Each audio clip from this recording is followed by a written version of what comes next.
Welcome, everybody. Welcome to the International Brotherhood of Magicians official podcast. My name is Jason Michaels. If you're watching on YouTube, you see something different than you've seen before. I've got on the chain. Oh my goodness, we have to have a conversation about this. I think I'm supposed to be wearing like a formal jacket or something like this, so Yeah. put the chain over it, but I'm wearing a t-shirt. Welcome everybody. Jason Michaels here, joined by my co-hosts Scott Cantrell and Ben Young for a special edition. It is a normal podcast episode, but it's a special edition, and we'll tell you all about that shortly. Hello, fellas. I I can barely even Sir. there's so much shine coming There's off. so I can much. barely even Yep. see into the It's like camera. sparkle. Yep. Yeah. Not to mention that Jason himself is he's beaming Jason with is beaming. excitement. It's the glow. It's the glow from the That's experience of the right. chain. He's just emanating light. So tell them what, if everybody's listening, which most of our listeners are listeners, they're not viewers. What do you see, fellas? So Jason has the official IBM presidential chain around his neck because Jason Michaels is now officially the International Brotherhood of Magicians president. And this is the only time I'm going to wear this chain on the podcast, but I figured it would be fun to do it once. And so now you have to wear it every time. You have to wear it every No. show, right? No, No? I will. I was thinking about just like going out in public wearing it, just like go You to should, Walmart, just to see, go to Target. just for a day. Oh, if we're gonna do that, if you're gonna do that, then Ben and I should come along and just hang out or whatever Just with the bring camera, your with the camera. phones. Yeah. Well, we just got back. Now, all right, let's break it down. A month ago, okay, so we did a special because we did a podcast episode where we basically did not tell you about our experience at the international convention because we had a time sensitive opportunity. So we had Kent, Axel, and Banachek on our last podcast. Normally, that's the podcast where we would do this, but we decided to just push this one podcast episode.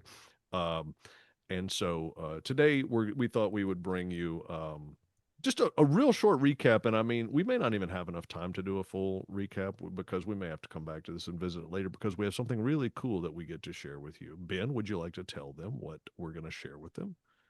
Yeah, we're going to share with them the recap of the convention.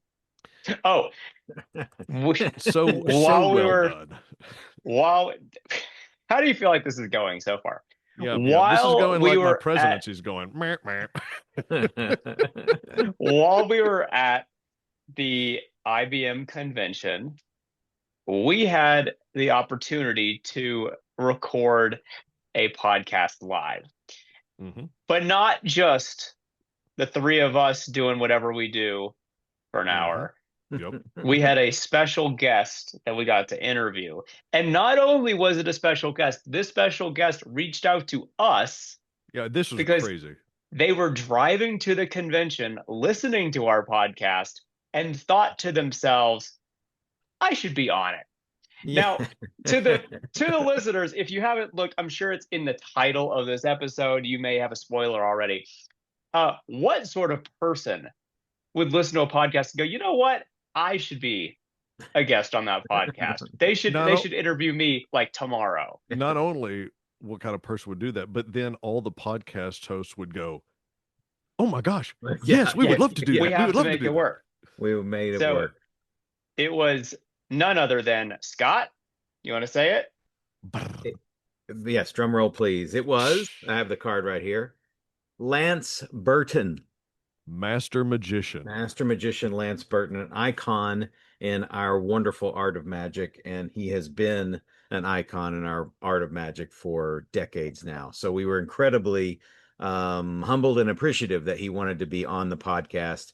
And, you know, we will invite people onto the podcast, and we've had some fantastic guests, and we have some fantastic guests lined up, and we have an invitation list. But it's always nice when someone, especially the caliber of Lance, reaches out and says, hey, you want me on the podcast? Let me think. 2 seconds for dignity. 1, 2. Yes, please come to our podcast. Yeah, it's true. It's true. So it was a fantastic conversation. And Lance truly is a gentleman. And has always been, as far as my experience meeting him and speaking with him, and his character came through completely on our podcast as well. He is a true lover of magic and a true lover of the IBM, and gives, Huge yeah, supporter.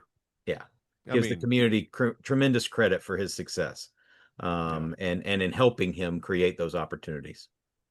Oh yeah, and we got to have a cool conversation. We spoke for about 45 to 50 minutes. We were able to do it in front of a live audience. We did it from the stage. So if you're listening and you're like, you know what, I'd like to see I'd like to see what it looks like. If I'm sitting in the audience of the IBM convention, what's that look like? You can go watch this podcast episode on our YouTube channel and check it out, and you'll see what the stage looks like. You'll see the cool video wall in the background, and just kind of get an idea as to what that looks like. But I will say that it was a fun conversation. Lance shared some great insights and some fun stories. And it was just it was a whole lot of fun. And we were honored to have the opportunity, and just the fact that, and he was, you know what, to your point, I mean, being such a gentleman, so friendly, Yeah, so nice. And he even I've gave away prizes. yeah, he gave away prizes, and you know what, I've watched, no, because Lance attends the IBM convention. He's Yeah, there, like he's virtually every single year. Let me put it to you this way: if he's not at an IBM convention, it's a weird thing. He's right. always at the IBM convention, and I've seen him talk to so many people, just genuinely and happy to have a nice conversation. Why? Because he's a magician and he loves magic, and he loves to talk magic and be around other magicians, and so it was a cool opportunity, and it was a lot of fun. Now, with that said, I want to know what one or two of y'all's highlights were. Now, like I said, we may not have time because we have a really cool. We're gonna in just a second. We're gonna include the entire interview with Lance Burton. But was there one or two things? Were there one or two things that kind of jumped out at you guys? I'll take the easy answer. Okay. I'll go ahead and jump in and take the easy answer. Good luck, Ben. No, there's a lot to choose from, frankly. It was a really, really fun event. I actually had the privilege of emceeing the banquet, which was Mm-hmm. fun. Mm-hmm. That was a lot of fun. But the I think two of the highlights for me, one you're going to see in just a second, and that was being able to interview Lance and share the stage at the IBM convention. That if you had told 11-year-old Scott when he saw, or however old I was when I saw Lance on TV for the first time, that he would be able to interview Lance Burton at the International Brotherhood of Magicians convention, he would have geeked out even more than he was geeking out then. So that's definitely a highlight. And then the lectures were great. The shows were fantastic. We could fill a whole hour talking about it. But for me, it was the community. It's seeing my pals, hanging out with my friends, Mm-hmm. having some laughs. Even Ben had a couple of funny jokes I laughed at a couple times, Mm-hmm. and that was really special. I If wrote. only we could say the same thing about Jason, but once he got the chain, he just got all serious, you know. Yeah, Yeah, it's yeah. true. I've decided that the future podcast, we're just going to pass the chain down to our future podcast host. This is the new podcast chain. So You this have is to have what the you chain to wear. talk. Is that Yeah, the you have rule? to. Yeah, you have to have the chain. Yeah, There exactly. is The something talking chain. there is something we'd be remiss if we didn't mention. So there were two other things that happened at this particular convention as Jason is ascending to his presidency. I got to close out my term as an executive committee board member of the IBM. I'm still going to be Jason won't let me go away. Mm-mm. So I'm still going to No. be involved in doing a bunch of really cool things that I'm excited to be a part of with the IBM. Yep, But we got we got two new members of the executive committee, Johnny New that's true. York, who's going to be a fantastic addition to the board. And then Jason, there was another board member who came on to the board this year to Mm-hmm. begin his 3-year term. Mm-hmm. Yeah, there was. Who I can't help but notice you didn't say would be a terrific addition. You just said, Well, I was hoping there was a setup. I was trying to set "Oh, up I see. the I'm thing sorry. so that Jason I'm could sorry. spike I'm it. sorry." Mm, But yes, of course, it's yeah. the unparalleled Ben Young that we're Ooh, talking about. inimitable. Ben Inimitable. I Young. didn't wasn't sure I'd be able to say that word. So, but no, Ben, I was set in the board meeting, Ben, your first board meeting, Jason, the first one that you presided over. Ben didn't shy away. Ben jumped in. Nope. Ben had good ideas. I Yep. I ruffled feathers, man. I Yeah. tell you what, We're making changes over you're here back. now that I'm in You're charge. getting into it already. It's like, all right, you know what? It is good though. I think that those of us who have kind of been around for a few minutes like to see the new folks coming in to that that have ideas, and they pipe Yeah. up and they say, hey, here's some feedback, because that is one of the reasons that that is one of the reasons why the whole sort of committee is set up the way that it is. You get to come on and kind of learn for a short period of time, and then you kind of get your bearings, and then you start participating and making suggestions and whatnot. And Ben, you just dove right in. And I thought it was great. Loved it. Yeah. Wasn't my plan, by the way. I was going to be just quiet and listen and But take it in, but you were compelled I to was exercise your compelled. authority. Yeah. Yes. Yeah. Yes. All right, Ben. Highlights. Highlights were hanging with my pals, like Mm-hmm. Scott said. Um, Getting to see people I don't get to see often was Mm-hmm. also great. Seeing people from other cities, and getting to just chill with them, meeting some new people, making some new friends, also great. Seeing a lot of different magic. We had some performers on the lineup that I had never seen before, that they don't do a lot of conventions, and so it's cool to see them in the flesh. A lot of them hanging out a lot too at the convention, which Mm-hmm. was very, very Yep. cool. Yep. It was a solid time. Obviously, interviewing Lance was huge. Um, but it was just it was a very fun time. It was a There, fun time. I would be remiss too if I didn't talk about two other conversations that I got to have. Go ahead. And these were gifts. For those of you who don't know, for those people who come to the convention, we usually have a bonus gift for the attendees who come, where it's like a collection of contributions, whether it's essays or effects or downloads from the talent, from the performers who are there. And two of those individuals who offered to do an interview, the timing just didn't work until we were on site, and I got to interview them personally on site. And so, a special thank you to Jonathan Levitt and Mandy Mooden, who I got to spend some really cool time with, who were very generous with their time and their expertise in those interviews. So that was also a highlight. It's pretty cool Mm-hmm. to be able to Yeah. sit down with folks like that, and have the conversation. So that was I'm also glad I'm a glad you highlight. brought that up, though. That's one of those things, that extra sort of gift. That's one of those things we didn't even really talk about. That's like when we're talking about all the cool things that happened when you Yeah, attend a convention, we don't even really talk about like some of the stuff that you only get if you attend. It's like, yeah, oh, hey, guess what? You're going to get this resource that has whatever, 8 or 10 contributions. Some of them there will be tricks, some of them will be essays, but I mean, some of them will be video interviews, and you get like working magicians, the people who are there that are being spotlighted, and they're sharing stuff that maybe they've never shared before. So I think that's really cool. yeah. And Jason had a contribution. You had a contribution Yep, to I the did. piece as well on storytelling decks, which is fantastic. Yep. So Oh, thank you. yeah, you're welcome. Yeah, I've always had a love for storytelling, story deck tricks, and I sort of shared my research and some ideas on how to best create those. So if you're have ever wanted to create a story deck type of card trick, just You should have been at the convention. yeah, you should have been, because at one point I thought long and hard about selling is about publishing that as its own booklet that I was going to sell for $100 a pop, because I thought I have some ideas in it that I think Yep. 100% are worth it. But anyway, it's a free gift for those who are there. One of my highlights, a couple of highlights, man. I tell you what, that competition show was as good a show. Both I of mean, them. sometimes the competition shows don't really feel like a show. It's like there's a contest act, and then Right. there's a break.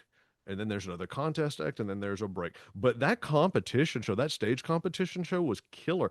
It it legit, I felt as though it was on par with all the other shows that we I had, as agree. far as the hired talent, the people who were there, like getting paid to be part of these shows.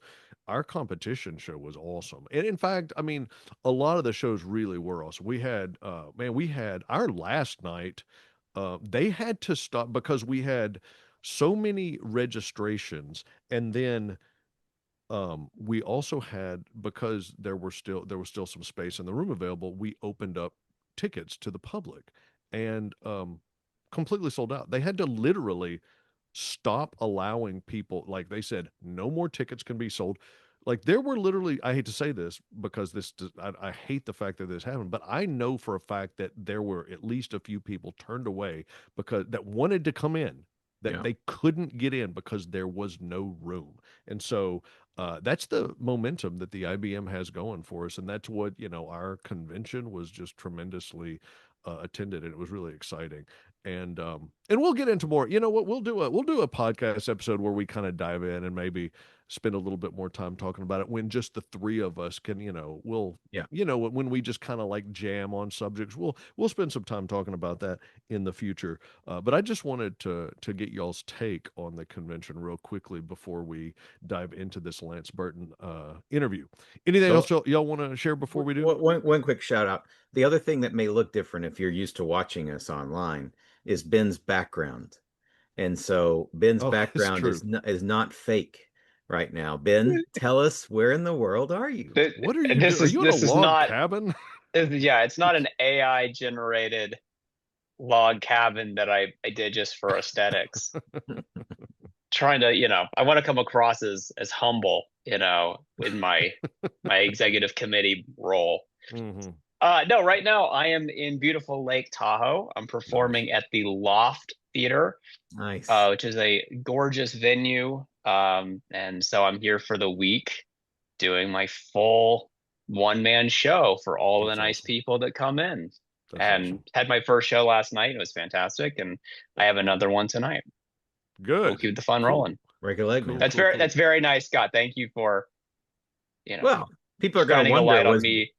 Was Ben kidnapped and being held hostage in this cabin in the middle of nowhere? No, we won't let you leave, but we'll let you do those interviews you need to do. That's right. So Jason has new jewelry, Ben has a new location, and Scott has a haircut. I got a haircut. So that's right. There it is. That's what people come here for. Notice the changes. Exactly. All right, guys. Hey, listen, we're going to bounce out of here, but enjoy. Right now, we're going to cut straight over and enjoy the Lance Burton interview direct from the I.B.M. International Brotherhood of Magicians St. Louis Convention in summer of 2026. All right, we'll see y'all again soon. We're going to get this rolling. We have a great interview in store for you. To get things started, I would like to introduce the I.B.M. podcast interviewees. This is Jason Michaels, Scott Cantrell, and Ben Young. All right. Welcome, everybody. Welcome to the official International Brotherhood of Magicians podcast. I'm Jason Michaels, and I'm joined by my podcast co-host, Scott Cantrell, Ben Young. Hello, fellas. Hey, man. Hey, Jason. We're doing it just like on Zoom. We're going to do it like we do it on Zoom. Hey, we're not going to waste any time because we have truly a legend of the magic world. We have Master Magician Lance Burton. Please welcome him to the stage. Thank you. So those of you, I will translate for the rest of you. When they say legend, they mean old guy.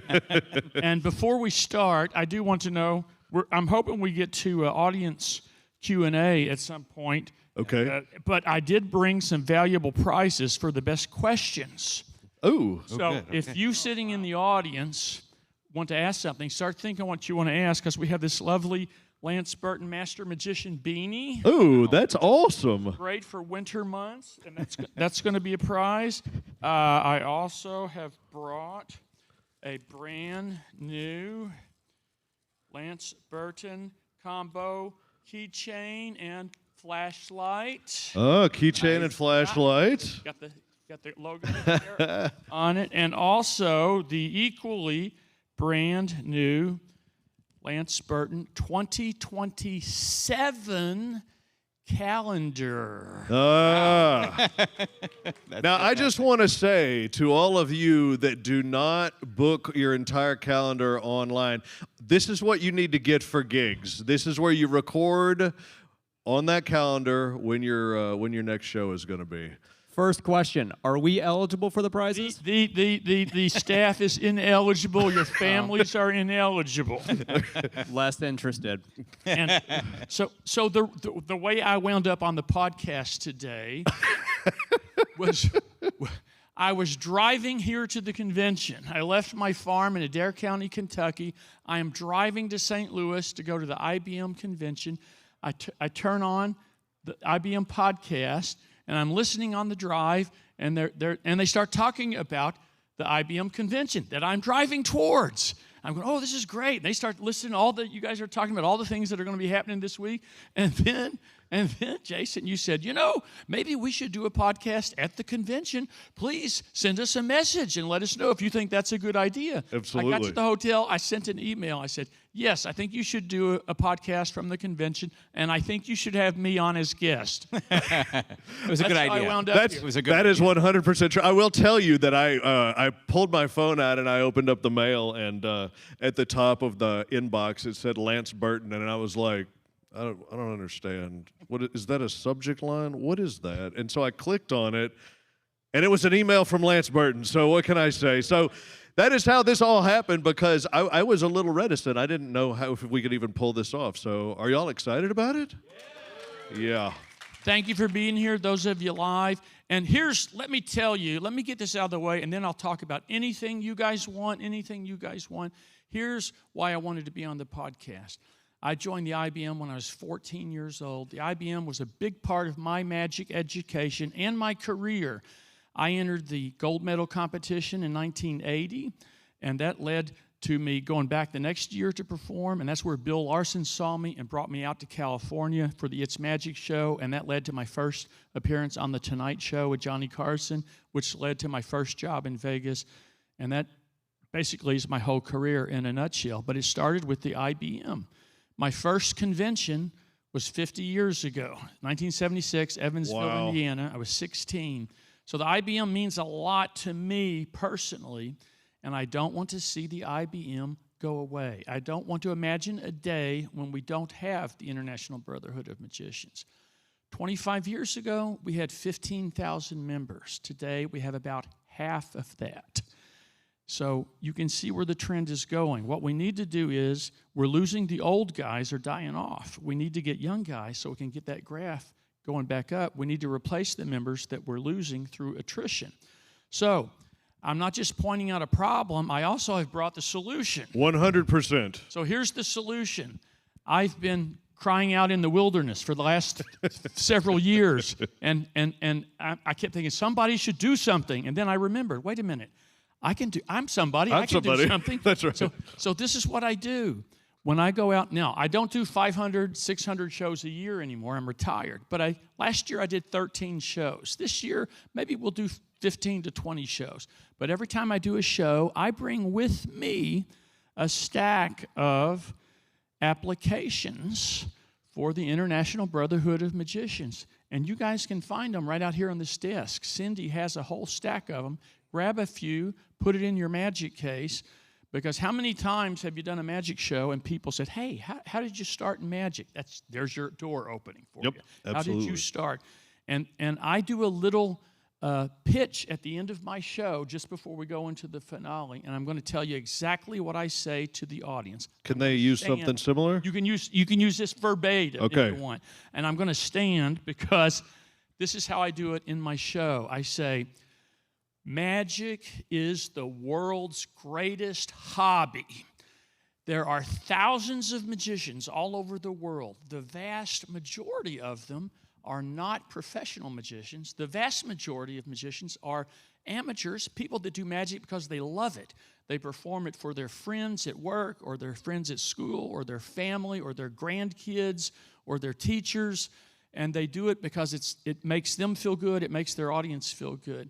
So if you are interested in learning more about magic, see me after the show. I will be out here in the lobby, and I'm happy to take a photo with you and sign an autograph. But I also brought some applications with me from the world's largest magic club, the International Brotherhood of Magicians. And joining that is a great way to learn magic because you get a magazine every month with all the latest news and tricks and tips.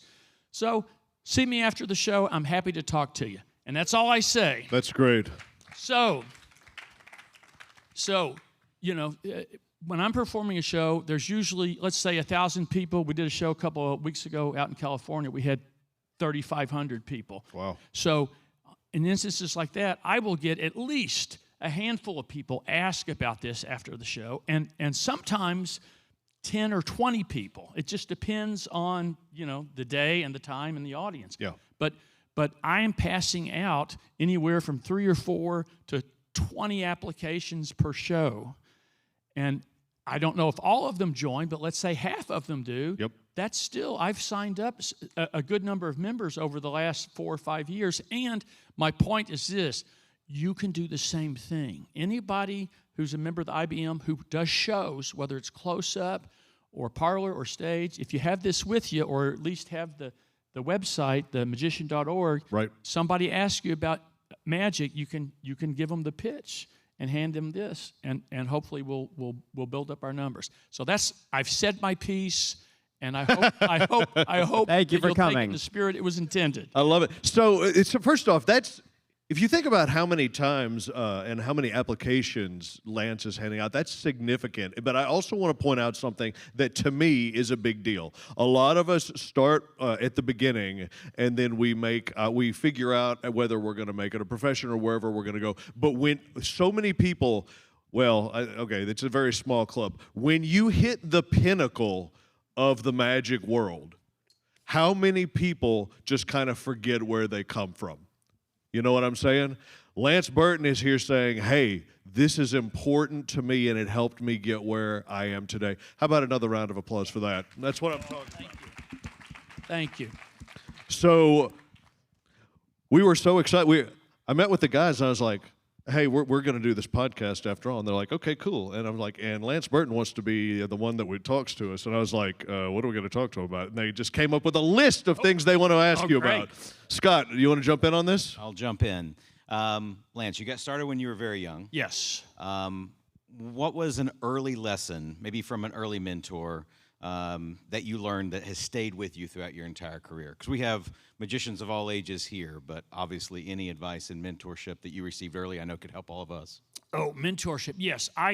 The first magician I ever saw became my mentor, my first great mentor. His name was Harry Collins, terrific magician from Glasgow, Kentucky. Harry went off and joined the Army during the war, World War II or III or someplace. He was in the Marines, a sharpshooter. He was injured in combat, and then they put him in special services. And he toured with the USO doing shows for the troops with Bob Crosby, Bing Crosby's brother. Oh, wow. He came back to Kentucky after the war, and he got a job at the Frito-Lay plant. He was a salesman selling potato chips. He was so good, they made him sales manager. But he was this terrific magician, and eventually the corporate office in Dallas, Texas, took notice of his skills. They took him out of sales, and they made him their goodwill ambassador. He was a corporate magician, but he only worked for one corporation. That was Frito-Lay. My mother worked at Frito-Lay making potato chips. Oh, wow. So it was the Frito-Lay employees' Christmas party, and I was 5 years old. He got me up on stage, Miser's Dream. It doesn't get much hooked. better than that. Yeah. The rest is history. Harry was a terrific mentor, and I was crazy about magic. So he was the only connection we had with magic. Was this guy that worked with my mom. So she would go to him and say, "My son is crazy about magic," and he said, "Don't worry, encourage him. It'll keep him out of trouble." And he spends all his money on magic. Every quarter I've spent on magic, I've gotten $20 back. Encourage him. And so he was a good role model. He was a good influence, and he was one of the founders of the Louisville Magic Club, Ring 64. Oh, wow. In Louisville, Kentucky, back in 1946. We are celebrating our 80th anniversary for the Louisville Magic Club. That's what I'm talking about. That's right. So he was a good influence and a good example. So I guess I just tried to follow Harry Collins' example. Obviously, you have done it very well. Ben, jump in here. We want you to be involved in this conversation as well. That's really kind of you, Jason. Yeah, Thank you. Absolutely. So the Louisville Magic Club, that was where you met another contemporary of magic, Matt King, right? Yes. You want to talk about Yes. kind of growing up with him and like maybe Tombstone Junction? Yes, That kind of thing? Because Harry was one of the founders of the club, I got to go to club meetings before I was old enough. Back then, you had to be 14 to join the I.B.M. Okay. Now, wisely, they've lowered the age to age 8, so it wouldn't be an issue. But back then, I was 10 or 12 years old. I wanted to go, so I got to go to a couple of club meetings. But when I became 14, I joined, and one of the guys that I met there was my age, Mac King. And Mac and I became friends. Mac made me laugh, and we were friends ever since. And when I became 16, I had a driver's license. I could drive to the other side of town and get with Mac, and we would, hang out and do magic. And Mac was much more advanced in close-up magic than he had a bunch of close-up books. So he taught me some of my earliest close-up magic, and we started doing shows together. And then the pivotal point came in 79. We were 19 years old, and we got this job at a little amusement park in Cumberland Falls, Kentucky. It was a little park called Tombstone Junction. Now, it wasn't a theme park like Disneyland. They only had one ride. Okay. But it was a Western park. So you get on the train would go around, and then the bandits would rob the train. Nice. And the sheriff would have a gunfight, and that was the train ride. But they had a little saloon, and Mac and I did a magic show in the Red Garter Saloon. So now we're down here in this middle of this national forest. We're doing 3 shows a day, 7 days a week. Wow. 21 shows a week. I'm doing the birds, the card manipulations, the zombie. Mac's doing the bill in the burned bill routine, the cut and restored rope, the mainstays of our acts. But we're doing it 21 times a week. So that's where both of us really polished our acts. I did 3 summers of that there at Tombstone. So that's like 1,000 shows. And I went from Tombstone Junction to California. 3 weeks later, I was on The Tonight Show with Johnny Carson. Oh, my gosh. Wow. So I'm very fascinated. I remember I am close friends with a gentleman named Stephen Bargatze. Yes. Also from Louisville. And we went to the same high school. That's what he tells me. Yes. And he was a couple of years older than me, so I don't think we ever crossed paths. Here's what he tells me. He tells me that when he was young and getting started in magic, everybody wanted to be Lance Burton. He said, I wanted to be Lance Burton. I was trying to figure out how to do doves and all this other stuff, and it took him quite some time to develop his own style. But how did, doing these shows with Mac at Tombstone Junction, how did the two of you influence each other's styles? Was there any crossover, or did you do so many shows and then that just completely changed how you started, or how did that kind of come together? And did you do any acts together, or did you do your act and he did his? We did some acts together. Okay. Typically, I would open with the bird act, and then I'd introduce Mac, and he'd come out and do a trick. And then I'd come back and do a trick, and we'd go back and forth. But we did have a couple of tricks that we did together. We had an illusion that we did. Oh, nice. Kind of a transposition thing with costumes. And we did another thing where I'd vanish the birds, and then we would produce a rabbit out of the hat, and I would steal the rabbit off of Mac's back.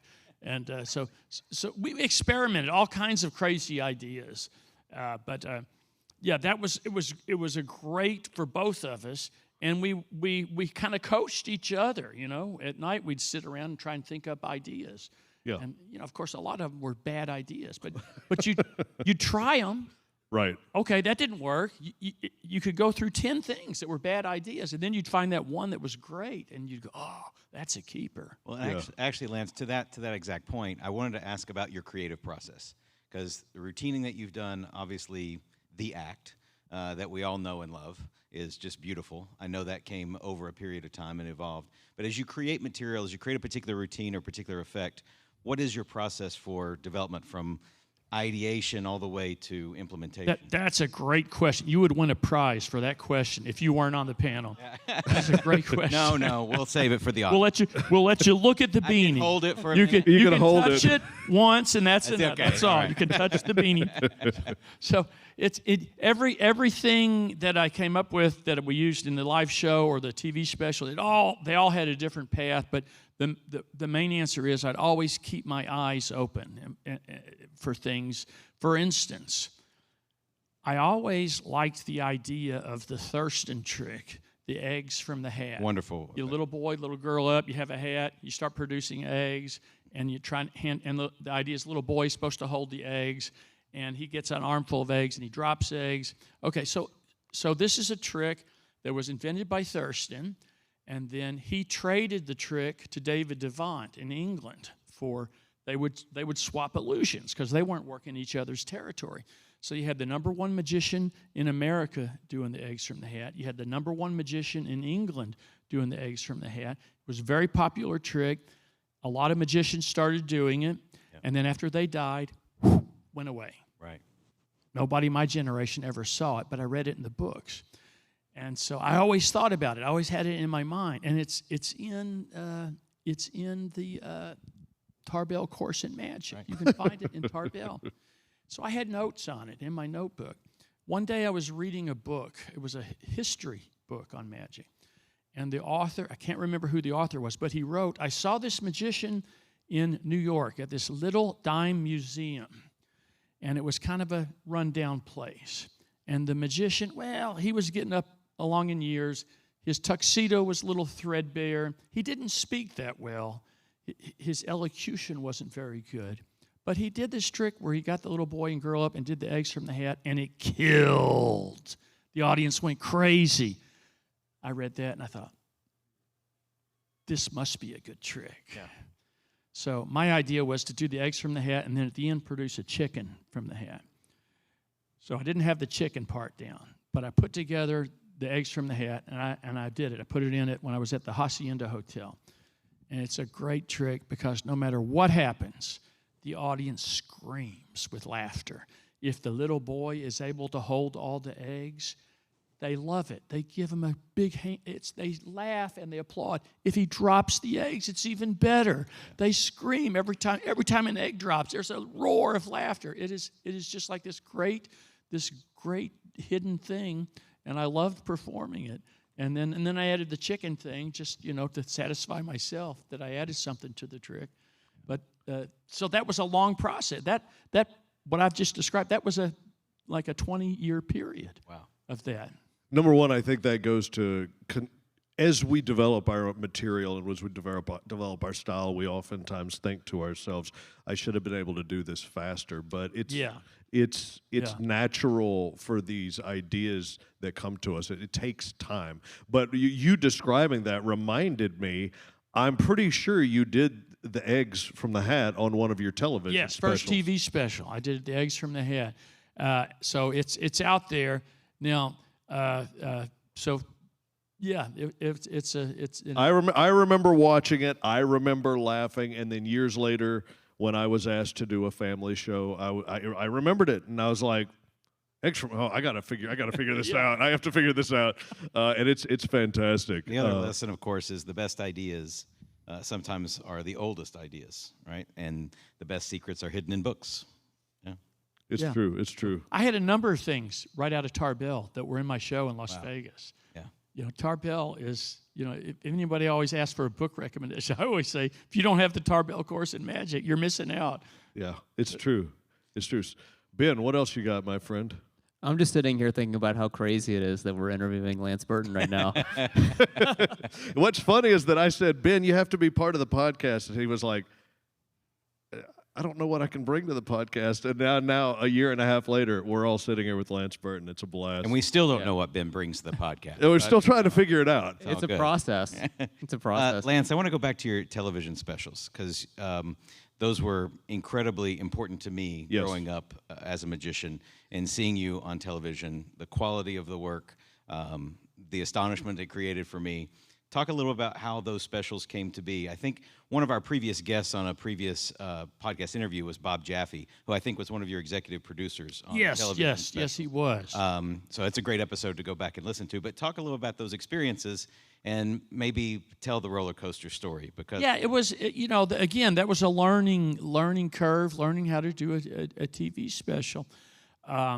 So it started with, they did the first World's Greatest Magic. Right. And that was, I can't remember the year now. Maybe 93-ish. 92 or 3, something Yeah, like something that. like that. I'd just been at the Hacienda Hotel for a couple of years, so I doing my own show. So they asked me to be on World's Greatest Magic, and I did it. And I did some little scene that we put together and rehearsed, but it was basically doing the sword fight. Yeah, Right. which I loved. And- I oh, watched thank it you. over Thank and you. over Now, again. Talk about a process. That was a long process of Okay. come up with that. And I digress. I'll get back to your question. Absolutely. But how that came about, the sword fight, I was at Abbott's. Mac and I were at Abbott's when we were 17. We saw Harry Blackstone Jr. Don't you love how it always goes back to a magic Yeah, convention? Magic It Convention. always goes back to being at a magic convention. And Harry Blackstone Jr. used to close his show with the old man in the whiskers. I don't know if you remember. It was like a guy in a Merlin costume. And he would come out, and there was a pistol and a banner, and Harry would hide behind the banner, and he would go over by the wings, and all of a sudden it was a girl. And you're in the audience going, well, that was lame, you know. That was he switched with the girl in the wings. That's Yeah, like, right. And then all of a sudden, behind the curtain, you know, is a gorilla, and it's the girl, and you're going, okay, well, that wasn't very impressive. And then the old man in the whiskers, the Merlin, takes off his thing, and it's Harry Blackstone Jr. Okay. And all of a sudden, you're just going, what just happened? The whole audience at the end of the show got up and left, and Mac and I were both fried. We just sat there, thinking we were fooled so badly. We sat there for a good 10 minutes. Neither one of us said a word. And then finally, Mac turned and said, how do you do that? I said, I don't know. So that started my obsession with transpositions. Right. And so I went home, and it took me like 3 weeks to come up with a method for what I had seen. And I thought, well, that can't be the right method. That's so simple and basic. It can't be right. And then the next time I saw Harry, well, it was right. It was pure misdirection and stagecraft. So, but that started my love for transposition. So I was always obsessed with those. And we did one at Tombstone Junction. And, you know, that was okay. It worked fine. But, you know, when I got out to Las Vegas, I wanted to do a transposition. Max Maven said to me, you should do the card sword. And I said, card sword? Why would I do the card sword? He says, think of all the poses you could make, fencing moves. With Well, that's okay, cool. Yeah, I could see me doing that. And sword mask. Yeah. Nice. Okay, now I'm locked in on this because And that's motivated yeah, too. that motivated me to want to do the card sword because of the sword mask. I could do a transposition. So Johnny helped me, but Johnny Thompson was very involved in it. We built a whole version that I put in the show that wasn't successful. We did it for a month or so and took it out and then had to rebuild it. So that was, you know, once I started building the props and costumes, again, that was 2 or 3 years of hard work before it got to what everyone remembers. So Yeah. that was, and what was the question now? Just in terms of the television specials, Oh, the how those came to be, yeah. and maybe the roller coaster. Television the roller coaster. specials. Yeah, it's a similar skill set to doing a live show, but it's a little bit different. With a live show, I feel comfortable when you do a live show, you feel comfortable in front of an audience, and you know to look at the audience, and you know to make sure you play to the back of the audience or the balcony. But if it's a TV show, a lot of the times you're talking to the camera. Right. And when we're doing a live taping, many times I will just apologize to the audience up front. I'll just say, listen, in a live show, I would look at all of you and smile at you all during the show, you know, but this is a TV special, so I have to ignore you.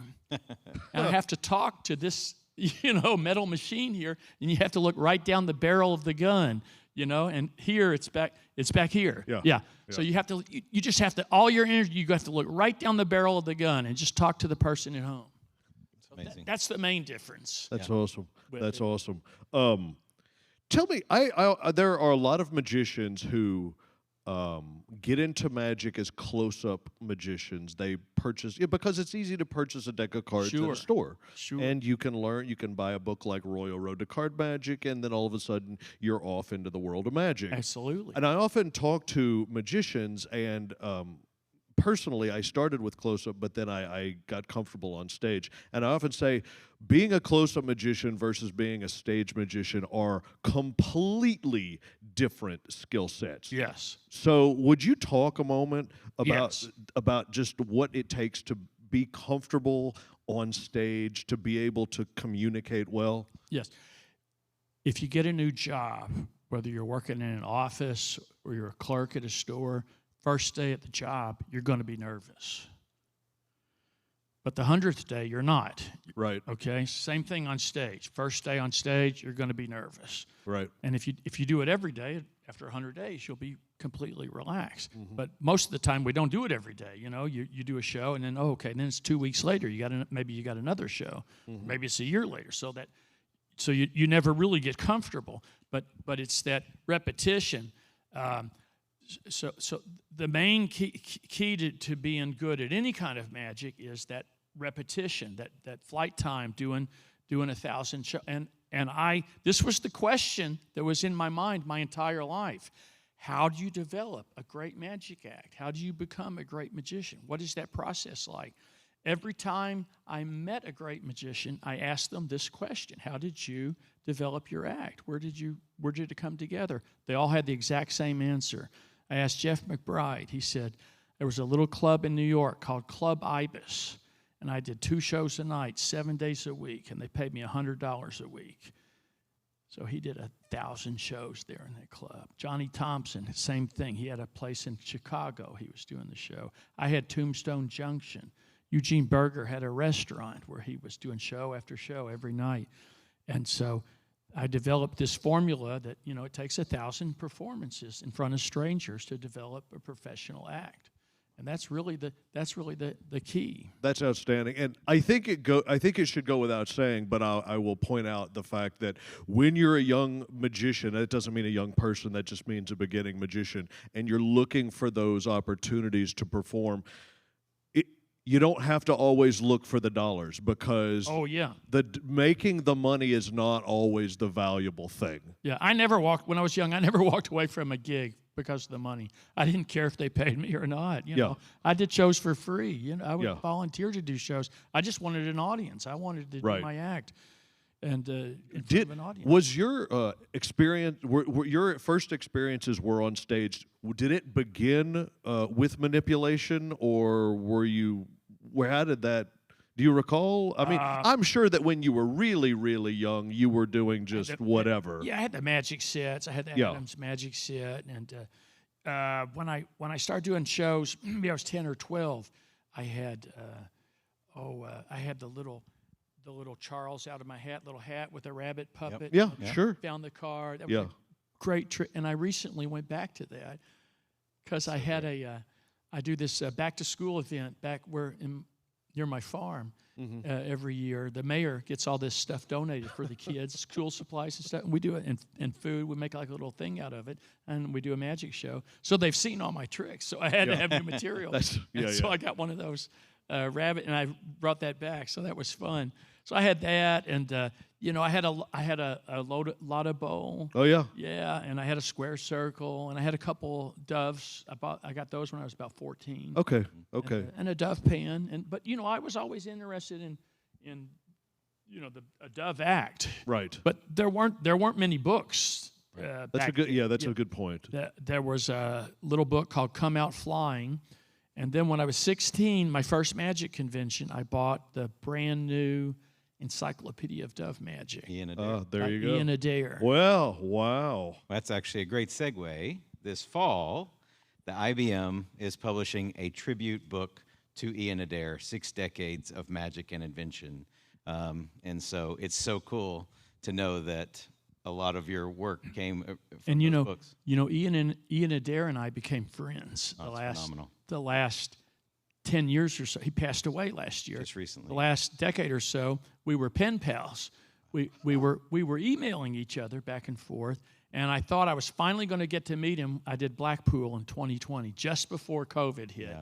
And I emailed him and said, "Hey, we're coming to Blackpool. I hope to see you there." And he's like, my health hasn't been that good. I don't think I'm going to be able to make it this year. Oh. So we never met in person, but course, I have all the encyclopedia. There's like, 4 volumes now, 5 volumes. I have all the volumes of them. But yeah, It's tremendous. we were pen pals. That's so awesome. great. Fantastic. So we only have so much time, and in a minute, I want to ask another question. Do you have a question? But I also want to. We have Lightning questions round. from the audience. Yeah. We have questions We from gotta the give away audience. prizes. So we got prizes to give away. Do we have another handheld or? Okay. Okay, so one of us, Yeah, either Ben, do you want to do there, or we yeah, can? I can help facilitate Okay, that. Yeah. great, we're good. But I would love to know a little bit about starting the Teen Magic Seminar. Yes. The Teen Magic Seminar, the person responsible for starting is Joe Stevens. Stevens Magic Wow. Emporium, Wichita, Kansas. Yep. Joe did the Desert Magic Seminar in Las Vegas for many, many years. I was at the Tropicana Hotel in the 80s, and Joe said, Lance, we never had kids at the seminar, but now they're coming. We don't have any events. Would you have lunch with the kids? And I went, yeah, sure, Joe. So I invited Johnny Thompson and Matt King and Fielding, and we had lunch with the kids and just sat around talking magic. Then next year we added a little lecture, and then eventually it became a whole separate seminar just for the kids with Jeff McBride and Eugene Berger. And then when the seminar went away, I waited a year just to see if it was coming back, and then we moved it to the I.B.M., and we've been with the I.B.M. for over a decade. Yeah, That's tremendous. Joe, what a great supporter. Joe and Martha. That's amazing. That's amazing. So to that end, any listeners who are interested in learning more, please get in touch with the I.B.M. If you have kids who want to become magicians or who just have an interest in magic, the Teen Seminar and the Youth Scholarship Program that the I.B.M. have available is tremendous. So make yourselves Yes, aware of sir. that. This man had his hand up here. Oh, hold on, sir. We're going to get a And mic. we'll to be you. sure and repeat the question too. Oh, okay, we got it. Great. Thanks for taking questions from the audience. I came here to St. Louis in 1983 and joined Ring 1 I.B.M. And one of the stories I would hear, because Kansas City and us, we had the Midwest Magic Jubilees, we went back and forth, and someone told me that one of your early performances, that you won the stage contest at a Ring 1 event. That's right. Is It was that a the true Midwest story? Magic Jubilee here in St. Louis, 1979. It was held at the Chase Park Plaza Hotel, and Mac and I entered the contest. I entered in the teen division, and Mac entered in the adult division for some reason. I don't know why. But anyway, I won the teen division, and they put me on the evening show, and Martha Stevens was in the audience watching, and Joe was in the booth. And she ran to the booth and said, Joe, you go backstage right now and hire that young man for your conclave. And Joe came back, hired me to do his convention in Wichita, and that's where I met Johnny Thompson for the first time, who became my second great mentor. So there's so St. Louis and the Midwest Magic Jubilee and Joe Stevens, Johnny Thompson, it's all connected. And now we're back in St. Louis. I just want to point out again, sometimes people say, oh, I don't know why I would want to show up at a convention, but these are the reasons why you want to show up at a convention, because it's about people, it's about connecting. You talk to one person who has the same interest in you, and all of a sudden you have a new lifelong friend. That's exactly right. And that's what I discovered at age 16, because I thought, I thought I was the only young magician. Me and Matt King, I get to the I.B.M. convention, and there's 30 kids in the contest that year. I was like, oh, my God, I found my tribe. Exactly. People. Yep. And that was something that, hi, Ben is still here. That was something that I noticed too. My first convention was, oh my gosh, there's more people like me. Yeah, This is exactly. amazing. The world wants to know, how much longer are we going to have to wait for the Billy Toppet Master Magician movie sequel to come out? The Billy Toppet sequel. Let's get- oh, and he's- no, I don't. Up, Pulling the bag out. He's getting out the prize pack. Here you go, Mark. I don't know if I have the sequel, but because you asked that question, Look at this. I got a DVD. I got a Billy Billy Toppet. Toppet DVD for you. There you go. There you go. Gone. Billy Toppet. It's available on Amazon. Anybody can order it. It's okay. Maybe one day. Maybe one day we'll have a sequel. Can you talk about that briefly? Billy Toppet, The Search for Spock. Go ahead, Ben. Lance, I remember seeing you at the SAM Assembly 8 Fall Show. I don't know if you remember performing on that stage in October, but you did the zombie routine where it melted at the end. Could you go through the process of how you came about incorporating that Mylar cord? Oh, for the zombie. Which city was this show in? Here in St. Louis. Was that the club here in St. Louis? Yeah, Assembly 8. Yes. So I did the contest in '79, Midwest Jubilee, and then the next year I made friends with some of the magicians, here in St. Louis. The next year they called me and said, "Lance, we want you to fly up here and be on our public show." And I said, "Great." And they paid me like $300. So it was, fantastic. So I came up. So I ended my act. So I always loved the zombie ball, And then I saw Neil Foster and Dale Sawick, and those guys had taken it to this next level. Right. Zombie. So Dale had this great, vanishing the zombie ball is always a great idea at the end. And Neil, of course, had the flower turn into the flowers. But Dale did a vanish, and he shook the cloth, and it was like silver mylar. That was really beautiful. Well, a guy named Clam the Magic Man came out with this silver mylar coil that would cascade down. And he sold it as, you could use it as a hat coil or out of a square circle or any sort of production item. So I bought one, and I started playing with it, and I came up with a way to use it at the end of the zombie. So the zombie turned into this cascading silver coil. So I used it in the zombie ball, and then later on when I changed to the zombie floating bird cage, and then the full stage version, I still use the ending with the mylar. So that was Clam the Magic Man. Nice. I have one. Actually, I have two of those now, and that is wonderful. It's a little and they're reusable. They were great. Yeah, a little pain to rewind them, but it was a pain to rewind them. Yes. Eventually, I hired an assistant to do that and taught them how to do it. But I did it. I did it for many, many, many years. Lance, I think everybody knows about your involvement with the young people, but I'd like to remind you about 1999 when my husband and I designed a program to teach magic to special education people. Yes. And you volunteered so generously your time to film our promotional tape and our teaching video. We'll be forever eternally grateful. You were wonderful with the special needs Thank people. you, Trudy. Trudy Monty, ladies and gentlemen. Yeah. Yes. Yes. Back, Harry Monty, they created this program to teach magic to special needs kids and special ed teachers. And Harry contacted me about helping with this instructional video. And so we shot it down in Nashville, Tennessee. And while we were there, at that time, there was a special ed teacher in Nashville who had these students, adult students. I know who you're talking about. Yes. Jesters. Yes. Jesters, amazing And group. we went and saw them do a show, and it was the most powerful magic show I think I have ever seen. Yep. The entire audience at the end of the performance was on their feet, and people were crying. It was so emotional seeing these developmentally disabled young people. They were like in their 20s, performing their magic, and with such concentration, such love. Mm-hmm. It was just really one of the greatest nights I've ever spent in a. That's wonderful. Audience. That's wonderful. Ben, we only have time for one, maybe one maybe and a a half couple. We got questions. one here and one back there. Yeah.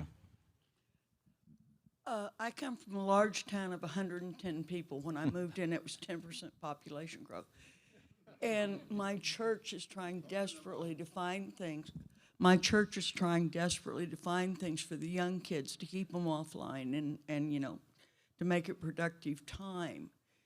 What resource do you suggest that they can go to on their laptops or their phones? Because, you're trying to show them something. That's not on my phone, So is that out there that they can get to? That's a difficult question to answer, but magic is a great way to go about to engage young people, I think. I'll tell you what my mom always used to say. I have a younger sister. My mom always worried about my younger sister because when she was younger, she got out and got in a little trouble, but nothing serious. But my mom, when people ask, my mom always said, I never had to worry about Lance because I always knew exactly where he was. He was in the basement with his tuxedo, standing in front of that mirror, practicing his magic. Hey, Yeah. Ben, I think we have a question over. Okay, got hit someone that over one and here. then hit this one, and then we'll. Boy, I wish we had more time, but we are so fortunate to have had the time we have. Do you have another question? Okay, so Lance, earlier it was mentioned that you either are really good at close-up or stage, that they're completely different things, but you were excellent at both, especially since you're credited with setting the gold standard for close-up magic, if you will. And so you also built your own theater in Las Vegas, and you were the very first magician ever to do that. So is there a preference that you have between close-up or stage? Well, I've never claimed to be an expert at close-up magic. I love close-up magic, and I do some close-up magic. I have my sponge rabbits right here in my pocket, and He's ready. I have my bee wave right here in this pocket. Great. Nice. And I love close-up magic. I would not say Lance Burton is an expert at close-up magic, though. He loves close-up magic. But here is what my mentor, Harry Collins, always used to tell me. This was back, now you have to remember, in the 70s. Things are different now. There's plenty of guys making a living doing close-up magic. But back then, that was an unheard of thing, really. And Harry always used to say, listen, Lance, you're never going to make any money doing close-up magic. But learn to do some close-up magic, because that will get you your stage gigs. That'll help you get your paid gigs. Yep. But my love was always, stage magic was always my first love. But I love all different kinds of magic. And I tried to learn all. I mean, I was never really an expert at escapes, but at one time, I did so many escapes on television. For a period of 3 or 4 years, I was maybe the best-known escape artist in America. Yeah. All right, we have time for one more question. More. We got one more. We're going to over wrap here. it up because, we got to do one right here. Okay. Where did you learn your card manipulation? Learning card manipulation. Now, back when I learned, there weren't all these resources. So I had to just learn a move from this guy or this book or that book. The routine manipulation, Lewis Skansen was very good. But if you're serious about learning card manipulations, go get Jeff McBride's 3 volumes instructional videos on card manipulations, because Jeff knows far more moves than I do. He knows every card move for stage magic ever invented, and he's put it all on his video. All right, okay, All right. we'll give you one more real Ben. question. Here we go. Hey, Lance, I'm bald and my head is really cold. Do you know of anyone who might have a sock cap that I can... What? Okay, he's got to get it, right? He's got to get Right. it. I didn't know that. Oh, my gosh. I love you, Lance. That's yes.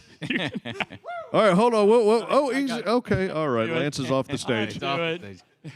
And where's Lance the is moving kid? There into you the go. audience, folks. If you're not watching and you're just listening, he's all over the place. All right, we're going to wrap it up, but we have one final question or one final point from Scott. Yeah, I just want to thank you, Lance, so much for the time of being here. Kind of one final question. If you had one piece of advice or encouragement to share with I.B.M. members around the world, specifically the younger members, in terms of what the art means and how to carry that responsibility forward, what would that be? Especially for the young people. Yes, study the magic, read the magic books, the best secrets. If you haven't guessed by now, I read a lot of magic books and have read a lot in my life. And I have an enormous magic library, and I just inherited the Darwin Library, which I'm putting up. So read books, study magic, practice magic, and all of that, the studying, the practicing in front of the mirror, getting help coached on your act, all of that is registering for your first day of school. That's when your mom takes you in. Here's their name, here's our address, here's the phone number. Yes, you're registered for school. When you walk out on stage or you stand up in front of a group to do close-up, when you perform in front of people, that's your first day of school. Beautiful. Yep.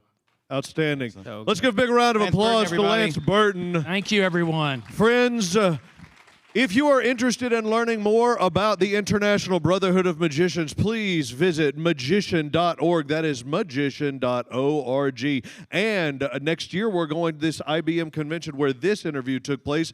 We will do more, and maybe we'll talk to Lance again next year in Las Vegas. Yeah. For Scott Cantrell, Ben Young, Lance Burton, my name is Jason Michaels. This has been the IBM Podcast. You guys have a great rest of your day. Thanks so much. Bye, y'all. Thank you. Thank you.